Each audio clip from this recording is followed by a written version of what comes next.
ونستغفره ونؤمن به ونتوكل عليه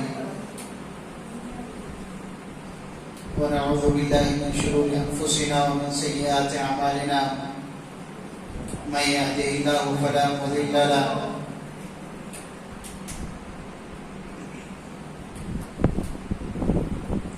ونشهد أن لا إله إلا الله وحده لا شريك له ونشهد أن سيدنا وسندنا وحبيبنا ومولانا محمد عبده ورسوله أما بعد أعوذ بالله من الشيطان الرجيم بسم الله الرحمن الرحيم ألف لام ميم صاد صدق الله العظيم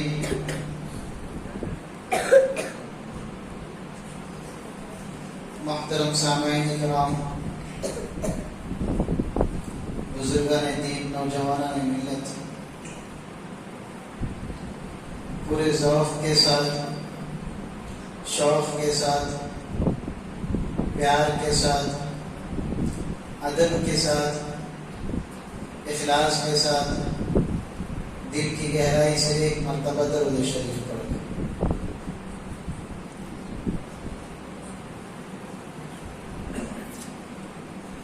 حاضرین اکرام،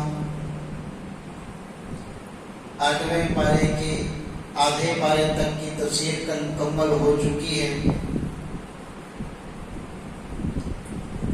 8ویں پارے میں آدھا پارہ مکمل ہونے کے بعد ایک سورت شروع ہوتی ہے، اس سورت کو سورۃ الاعراف کہا جاتا ہے۔ کیا نام ہے؟ سورۃ الاعراف۔ اعراف کہتے ہیں جنت اور جہنم کے درمیان کی ایک دیوار۔ جو آدمی نیک اعمال کرے گا، صحیح اعمال کرے گا، اللہ کے نبی علیہ السلام کے بتائے ہوئے راستے پر چلے گا، خدا کے بتائے ہوئے طریقوں پر چلے گا، صحیح کام کرے گا، حق کام کرے گا، اپنے اعمال کو بنائے گا تو اس کا ٹھکانہ جنت ہوگا۔ اور جو آدمی برے کام کرے گا، برا ٹھکانہ اس کا ہوگا، برے راستے پر چلے گا، برا ٹھکانہ اس کا ہوگا، برے اعمال کرے گا، غیبت کرے گا، چغلی کرے گا تو اس کا ٹھکانہ جہنم ہوگا۔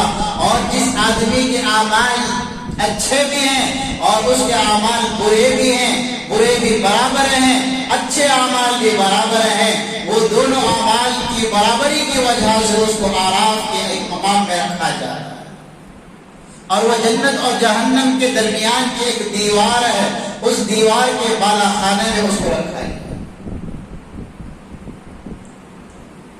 پھر اس کے بعد اس سورت کے اندر ابتدا میں قیامت کے تعلق سے بات آئی ہے کہ سب سے پہلے کل قیامت کے دن جب اعمال تولا جائے گا، آدمی دنیا میں کیا کیا کام کیا ہے، دنیا میں کون سے اعمال کیا ہے، کسی کا مال ہڑپ کر آیا ہے یا نہیں، کتنے روزے رکھا تھا اور کتنے روزے قضا کیا تھا، اور کتنے روزے چھوڑنے کے باوجود اس نے قضا کیا اور پھر فدیہ بھی ادا کیا ہے، اور کتنے مسکینوں کو کھانا کھلایا ہے، اور کتنا زکوٰۃ ادا کیا ہے، کتنا خیرات کیا ہے، کتنے حج کیا ہے، کتنے برے اعمال کیا ہے، کتنی غیبت کی ہے، کتنی نمازیں چھوڑا ہے، کتنی گالیاں دیا ہے، کتنی چوری کیا ہے، یہ تمام کے تمام اعمال کو اللہ تبارک و تعالیٰ کل قیامت کے دن جب سارے عالم کے لوگ ہوں گے، ساری دنیا کے لوگ ہوں گے، جہاں پر ہندوستان کے لوگ بھی ہوں گے، جہاں پر پاکستان کے لوگ بھی ہوں گے، جہاں پر آسٹریلیا اور امریکہ کے لوگ بھی ہوں گے، جہاں پر انگلینڈ اور افریقہ کے بھی لوگ ہوں گے، سعودی عربیہ کے بھی لوگ ہوں گے، حضرت آدم علیہ السلام کی قوم کے بھی لوگ ہوں گے، حضرت شیش کے بھی قوم کے لوگ ہوں گے، حضرت یحییٰ کے چاہنے والے بھی ہوں گے، حضرت زکریا کی اولاد بھی ہوگی، حضرت موسیٰ کی اولاد بھی ہوگی، حضرت موسیٰ کے چاہنے والے بھی ہوں گے، ان کے قوم والے بھی ہوں گے، حضرت ابراہیم کی اولاد بھی ہوگی، حضرت اسماعیل بھی ہوں گے، ان کے چاہنے والے بھی ہوں گے، ان کی قوم بھی ہوگی، حضرت اسحاق بھی ہوں گے، ان کے چاہنے والے بھی ہوں گے، ان کی قوم بھی ہوگی، حضرت عیسیٰ بھی ہوں گے، ان کے قوم کے بھی ہوں گے، ان کے چاہنے والے بھی ہوں گے۔ آخر میں تاجدار مدینہ محمد مصطفیٰ صلی اللہ علیہ وسلم بھی ہوں گے۔ سب کے سامنے اعمال کو ترازو میں تولا جائے گا، سب کے سامنے تولا جائے گا، اور اس میں لکھا ہوا ہوگا کہ یہ آدمی دنیا میں اس وقت اتنے گھنٹے کو، اس دن میں، فلاں ٹائم میں، فلاں وقت میں، فلاں دن میں اس نے یہ گناہ کیے ہیں، اس نے چوری کی ہے، اس نے غیبت کی ہے، اس نے جھوٹ بولا ہے، اس نے نمازیں چھوڑی ہیں۔ یہ تمام کے تمام اعمال جو نام اعمال میں لکھے جاتے ہیں، ان تمام اعمال کو ترازو میں تولا جاتا ہے۔ جس کا نام اعمال کا پلہ بھاری ہو جاتا ہے وہ جنت کا حقدار ہو جاتا ہے، جس کا نام اعمال کا پلہ کمزور پڑ جاتا ہے وہ جہنم کا حقدار ہو جاتا ہے۔ تو کل قیامت کے دن ترازو کا تولا جانا بھی بڑھاتا ہے۔ یہ نہیں کہ ترازو کے اندر ہمارے اعمال نہیں تولے جاتے۔ ٹی وی دیکھی نہیں، ٹی وی دیکھے نہیں دیکھے تھی منڈیا والوں نہیں دیکھے، ماشاء اللہ اتنے اچھے بند کر ڈالے، ماشاء اللہ۔ رمضان کے وقت پھر آپ کر ڈالے، رمضان کے وقت پھر شروع، ماشاء اللہ۔ جس طریقے سے گھر میں کوئی ٹی وی ڈالنے کے بعد جس میں ایک فلم یا مووی چلتی ہے، دیوار پر لگانے کے بعد اسی طرح اللہ تبارک و تعالی تمام لوگوں کے اعمال کو دکھانے کے لیے سب کے سامنے ایک اسکرین گارڈ لگائیں گے۔ اس اسکرین پر ہر آدمی کا، فلاں آدمی کا نام لیا جائے گا، اس کے اعمال کا بایو ڈاٹا لے کر، اس کی میموری کاپی لے کر اس اسکرین میں لگایا جائے گا۔ اس کے سارے اعمال سب اس میں دکھائے جائیں گے۔ وہاں پر آدم کی اولاد بھی دیکھے گی، شیش کی اولاد بھی دیکھے گی، یحییٰ بھی دیکھیں گے، ابراہیم بھی دیکھیں گے، اسحاق بھی دیکھیں گے، الیاس بھی دیکھیں گے۔ سب کے سب رویہ وہاں پر دیکھیں گے کہ کس آدمی نے کس عمر میں کیا کیا کیا ہے، اپنے موبائل میں بند کمرے میں رہ کر کیا کیا گناہ کیا ہے، بیوی پر ظلم کیا ہے نہیں کیا۔ سب کے سب اعمال دنیا میں ہم چھپاتے تھے، وہ سارے کے سارے اعمال اللہ تعالیٰ قیامت میں سب کے سامنے ظاہر کرتے ہیں۔ اس لیے وہاں جانے سے پہلے وہاں کی تیاریاں کرو۔ تیاریاں کیسے ہوتی؟ نماز پڑھو، روزہ رکھو، حج کرو، حج کرنے کی استطاعت ہے، عمرہ کرنے کی استطاعت ہے، طاقت ہے، عمرہ کرو، زکات دو، صدقہ دو، ذکر کرو، اللہ سے رو رو کر مانگو۔ یہ تیاری ہے موت سے پہلے کی تیاری۔ جب وقت ملتا قبرستان کو جاؤ تاکہ وہاں کی قبر کی یاد آپ کو تازہ ہو جائے، آخرت کی یاد تازہ ہو جائے کہ مجھے مرنے کے بعد ایک دن یہی پر آنا۔ پھر اس کے بعد سورۃ الاعراف کے اندر حضرت آدم علیہ السلام کا واقعہ بھی تفصیلی ذکر ہے۔ اللہ تبارک و تعالیٰ نے حضرت آدم علیہ السلام کو مٹی سے پیدا کیا۔ اس سے پہلے اللہ تبارک و تعالیٰ نے فرشتوں کو پیدا فرمایا۔ فرشتوں کو پیدا فرمانے کے بعد ان فرشتوں کی نگرانی کے لیے، ان فرشتوں کی دیکھ بھالی کے لیے اللہ تعالیٰ نے ایک کو سردار منتخب کرنے کے لیے جس کی نگرانی میں سارے فرشتے صحیح کام کرے، اس لیے اللہ تبارک و تعالیٰ نے ابلیس کو سردار بنایا تھا۔ کس کا سردار بنایا تھا؟ فرشتوں کا سردار۔ علم اچھا تھا اس کے پاس، کم وقت کے پاس علم اچھا تھا، چھوٹی سی انا اپنی دکھایا، اللہ تعالیٰ لات مار کو زمین پر پھینک ڈالے، تو یہاں اوپر رہنے کے قابل نہیں، تو میرے پاؤں کے نیچے رہنے کے قابل۔ بہت بڑا عابد تھا، بہت بڑا ذاکر تھا، پہلے آسمان پر تھا، عبادت کریا اللہ تعالیٰ ایک نام دے ڈالیا. پھر اس کے بعد دوسرے آسمان کو آیا, وہاں بھی اللہ کی تعریف, اللہ کی عبادت کریا اللہ کو اتنا پسند آ گیا. اللہ کو معلوم انہیں دو منہ کا سانپ بول کر, لیکن پھر بھی اللہ تعالیٰ کیا کرے, ایک چانس دیے اسے. دوسرے آسمان کو آیا, وہاں بھی اللہ کی عبادت کریا, اللہ خوش ہو گئے. تیسرے آسمان کو آیا, وہاں بھی عبادت کریا اور ایک نام مل گیا اسے. پھر اس کے بعد جو چوتھے آسمان کو آیا, وہاں بھی اللہ کی تعریف کرنا شروع کر دیا, اللہ کی عبادت شروع کر دیا. پھر اس کے بعد اللہ تعالیٰ وہاں بھی اسے ایک نام دے ڈالے. پھر اس کے بعد پانچویں آسمان کو, چھٹے آسمان کو, ساتویں آسمان کو. پھر اس کے بعد جب اس کی نظر لوح و قلم پر پڑی, اس میں لکھا ہوا تھا کہ شیطان تو کتنی بھی عبادت کر لے تو ملعون ہے, مردود ہے. وہاں لگ گئی اسے انگار, اتنی عبادت کر کو بھی اللہ تعالیٰ نے جیسا لکھا رہی نہ بول کر کیا کریا, میں اتنی عبادت کر کو شیطان فرشتہ کا سردار کو مجھے اللہ ایسا لکھا نہ میرے بارے میں کیا کرنا. پریشان ہوگا, سوچ لے وہ تھا میں کیا کرنا کدھر کرنا, کیا بھی پلان دماغ کو آیا نہیں شیطان کے. خیر کیسا کی زندگی گزر لے, وہ جالے وہ تھا فرشتہ کا سردار بن کو. اللہ تعالیٰ کیا کرے, اب ان کا ہو گیا, اب دور جو ہے انسانوں کو شروع کریں گے. بول کر اللہ تعالیٰ حضرت آدم کو پیدا کرے. کسے پیدا کرے, آدم علیہ السلام. اللہ تعالیٰ فرشتوں کو کس سے پیدا کریا, نور سے پیدا کریا. شیطان کو کس سے پیدا کریا, آگ سے پیدا کریا. آدم کو کس سے پیدا کیا, مٹی سے پیدا کیا. تو الغرض شیطان جب لے وہ تھا کیا کرنا سو میرے زمین میں سے ٹینشن اس نکل گئے نہیں, مضبوط جا کر بیٹھ گئے. مجھے ملعون کر کو لکھتا دینا اللہ تعالیٰ مجھے, آخر میں کیا کرے تھا رہی تھا. فرشتے کا سردار مجھے میرے بارے میں ایسا لکھیے نا. وہ ٹینشن میں تھا, اکڑ تکبر تھا. آج کیسا دنیا کو خالی 30-40 کی سائڈ مل گئی تو اکڑ دکھانے کو پھرتے نہیں, ویسا اسے وہ نام ملنے سے انہیں اکڑ دکھانے کو پھر گیا. بعد میں اللہ تعالیٰ کیا کرے, انسانوں کا دور شروع کرنے کے واسطے حضرت آدم کو پیدا کرے. حضرت آدم کو پیدا کرنے کے بعد اللہ تعالیٰ حکم دیا کہ سارے کے سارے فرشتے آدم کے سامنے سجدے میں گر جاؤ. فسجدوا, سارے کے سارے فرشتے آدم کے سامنے سجدے میں گر جاؤ. تو سب کے سب فرشتے سجدے میں گر گئے الا ابلیس, سوائے ابلیس کے. یہاں گھمنڈ آگے دکھا رہا ہے, میں فرشتہ سزا میں سجدہ کرنا سو کیا میری اتنی یہ کیا میری اتنی بھی یہ عزت نہیں نا.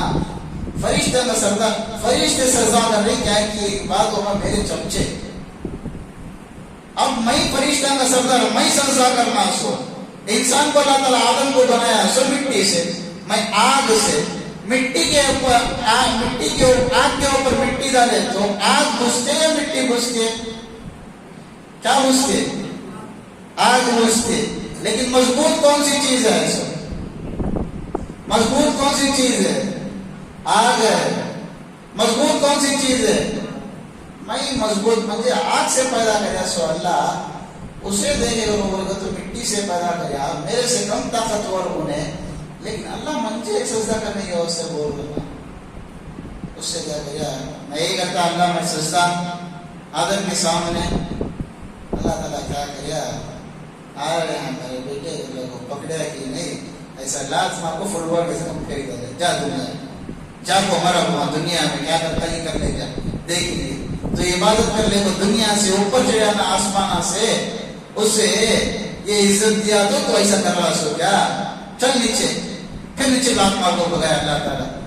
پھر دنیا میں آیا, پھر واپس آ کو کیا بولیا, اللہ ایک چانس دے دا لو. اللہ کیا بولے, تو تیرے اندر ہے سو صفت کمینہ پر کی, تو چھوڑتا نہیں زندگی میں. قیامت کی صبح تک تیرا کام ہی چھو, تو ووچ کرتا سو نہیں. اللہ ایک چانس. لاسٹ میں یادشن کو کیا بول کر گیا معلوم, اللہ کو جو پیدا کرے اسے ہی بول کو جا رہا، جیسا ہمیں بولتے نہیں ماں باپ کو تمہیں ہمارے واسطے کیا کرے بول کو، ویسا انہیں کیا بول کو گیا معلوم، اے اللہ میں کیا کریا تھا تو مجھے ایسا کریا، سو ایک کام کرتا ہوں اللہ میں ایک قسم کھا کر نکلتا ہوں یہاں سے، قیامت تک کسی بھی آدمی کو چھوڑتا نہیں، سب کو بہکا کو تیرے راستے سے ہٹا دو، سب کو بہکا کو تیرے راستے سے ہٹا دو، سب کے سب جہنم میں جانا، جنت میں کوئی بھی نہیں جانا، ایسا میں کر دو۔ اللہ تعالیٰ بھی بہت غفور و رحیم ہے، انہیں کر دو بولے گا تو ان کے باوا اللہ معلوم اس کا دماغ خالی 100 کلومیٹر چلتا رہے گا، اللہ تعالیٰ اس کے دماغ کو پڑھنے کے مالک ہے، اس کے دماغ کو پیدا کرنے والے خالق ہیں۔ اللہ تعالیٰ نے بولیا جا بہکا دیکھی تیرے اندر کتنی طاقت ہے یہ لگا لے، کتنا زور لگاتا کہ زور لگا لے، آخر میں بھی دیکھ لیتا ہوں تو کتنا بڑا 30 مار خان کر لیتا ہوں، تو کتنا بڑا درون تھا میں بھی دیکھ لیتا ہوں، جا دیکھ کے بیٹھا۔ آخر میں اللہ تعالیٰ بولے جس بندے کے پاس تو جا کر بہکائے گا وہ چاہے 50 سال پہلے گناہ کیا ہے تیرے بہکاوے میں آ کر، یا 15 سال پہلے بہکاوے میں آ کر تیرے گناہ کیا ہے، وہ صرف رات میں بیٹھ کر صرف ایک آنسو بہا دے، تیرے اس چال کو پلٹا کر میں اس کو جنت میں ڈال دوں، تیرے 1000 چالا چلا لے، 15 سال 50 سال 60 سال تو اسے اپنے چنگل میں اپنے جال میں پھنسا لے، اس 15 سال 50 سال کی غلطی پر صرف ایک آنسو کا خطرہ نکلنے کی دیری میں اس کی بخشش کر کے اس کو جنت میں ڈال دوں۔ یہ ہے اللہ کی رحمت۔ الغرض نے ایسے کاما کریا، پھر اس کے بعد جو اللہ تعالیٰ آدم کو پیدا کرے، آدم کو پیدا کرنے کے بعد اللہ تعالیٰ کیا بولے، آدم چلو اب تمہیں جا کر جنت میں رہو، تمہارا گھر ہو۔ پھر اس کے بعد حضرت آدم اکیلے پوری جنت میں، کہاں سے کہاں دیکھے تو بھی آدم، ادھر دیکھے تو بھی آدم، ادھر دیکھے تو بھی آدم، ادھر دیکھے تو بھی آدم، ادھر دیکھے تو بھی آدم، پوری جنت میں حضرت آدم علیہ السلام، کہاں سے کہاں کوئی کون بھی نہیں ان کے ساتھ، نہ تو ان کے ساتھ میں بیٹھ کو کھانے والے، نہ تو ان کے ساتھ چلنے پھرنے والے، اکیلے۔ اللہ تعالیٰ نے سوچا اب آدم علیہ السلام اکیلے ہو گئے، ان کا علاج کیا تو بھی کرنا۔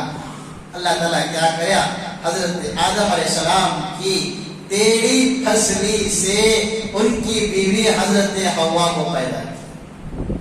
کسے؟ حضرت حوا کو، تاکہ آدم بیزار ہو رہی، پریشان ہو رہی، اکیلے رہنے میں دل نہیں لگ رہا جنت میں، اس لیے اللہ تعالیٰ کیا کیا، حضرت آدم کی پھسلی سے حضرت حوا کو پیدا کیا۔ تو حضرت حوا پیدا ہو گئے، اور پھر اس کے بعد اللہ تعالیٰ کیا بولیا دونوں کو بھی، جنت میں کہاں ہونا وہاں پر جاؤ، جنت میں کیا ہونا وہ کھاؤ، کس چیز کی خواہش کرتی وہ چیز کھاؤ، شراب ہونا شراب پیو، دودھ ہونا دودھ پیو، اور پھل ہونا پھل کھاؤ، جس جانور کے گوشت میں طلب کرتی وہ گوشت کھاؤ، لیکن جنت کے اندر ایک درخت ہے، اس درخت کا پھل تمہیں کبھی مت کھاؤ۔ حضرت آدم کی حضرت حوا، ٹھیک ہے اللہ ویسا چھوڑے، ہم پوری چیزاں کھاتی ہیں وہ پھل نہیں کھاتے، الغرض جنت میں چلے گئے، جو جو چیزوں کی خواہش پڑتی، جب جب بھوک لگتی، جو ہونا وہ کھاتے تھے۔ بعد میں کیا ہوا، شیطان ہلو چھپلے چھپلے چھپلے چھپلے کہاں آیا، جنت کے پاس آیا، حضرت حوا کے پاس۔ حضرت آدم جو ہے کہیں گئے ہوئے تھے، حضرت حوا کے پاس شیطان آیا، شیطان آ کر حضرت حوا کو بہکایا کہ حوا ایک کام کرو، وہ پھل جس کو اللہ نے منع کیا ہے کچھ بھی نہیں ہوتا، اللہ خالی اپنا ایک روب دبدبہ بٹھانے کے واسطے کرے، سو تم ایک کام کرو، آدم کو میں بولیا تو بات نہیں مانتے، تمہیں ان کی بیوی ہی ان کو منا لیتی، ایک کام کرو تمہیں اور آدم مل کر وہ پھل کھا لیو، تمہاری زندگی میں اور خوشیاں آ جاتی۔ شیطان حضرت شیطان جب بولے حضرت حوا کو، اس ٹائم کو حضرت حوا بھی سمجھے پورا پھل کھانے کا نم کو خالی چپکے کے تیکھا کو دیکھیں کیسا ہے کہ وہ پھل۔ اب بعد میں جو ہے ان کے شوہر حضرت آدم آتے تو حضرت حوا بولتی دیکھو جی پھل ہے، کہتے نا وہ پھل کھائی لیے تھی، پورا کھانے کا نام تو پورا کہ تو اللہ تعالیٰ ہم جو ہے گنہگار ٹھہرا داؤدی چٹکی ذرہ ہمیں چاہ کو دیکھیے وہ پھل کیسا رہتا ہے۔ اللہ تعالیٰ کی نافرمانی زیادہ کرو یا چھوٹا کرو، نافرمانی نافرمانی۔ اب بیوی عورتوں کی چنگل سے کون نہیں بچتا بولو؟ آج کل کے بوائے فرینڈ گرل فرینڈوں کے چکر سے نہیں بچ رہی، آج کل کے شوہر اپنی بیویوں کے ڈیمانڈ سے نہیں بچ رہی، اور وہ بھی انہوں آدم حضرت حوا کے چال سے بچیں گے۔ عورت چاہے تو اپنے شوہر کو ولی بنا سکتی ہے، عورت چاہے تو اپنے شوہر کو ظالم اور شیطان بھی بنا سکتی ہے۔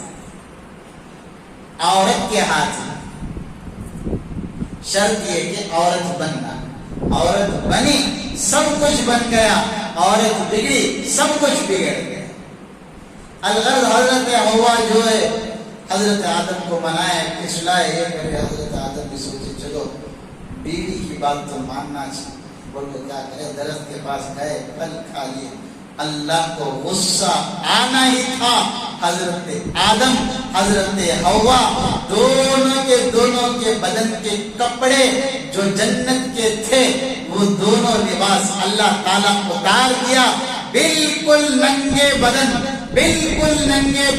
حضرت آدم حضرت حوا کو اللہ تعالیٰ جنت سے نکال کر دنیا میں بھیج دیا۔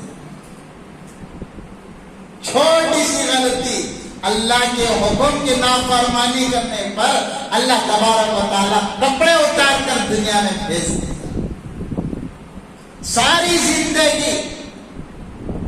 زندگی حضرت آدم کے دل میں یہ ملال تھی کہ میں نے اللہ کی نافرمانی کی ہے زندگی میں۔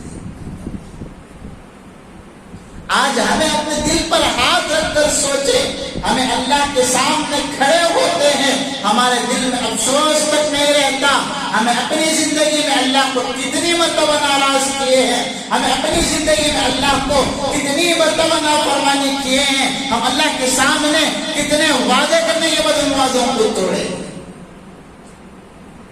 الغرض حضرت آدم علیہ السلام حضرت حوا علیہ السلام دنیا میں آئے اور دونوں کو دور دور اللہ تعالیٰ بھیج دیا۔ حضرت آدم کئی دور کے فاصلے پر، حضرت حوا کئی دور کے فاصلے پر، دونوں ساری دنیا چکر کاٹ رہے ہیں، آخر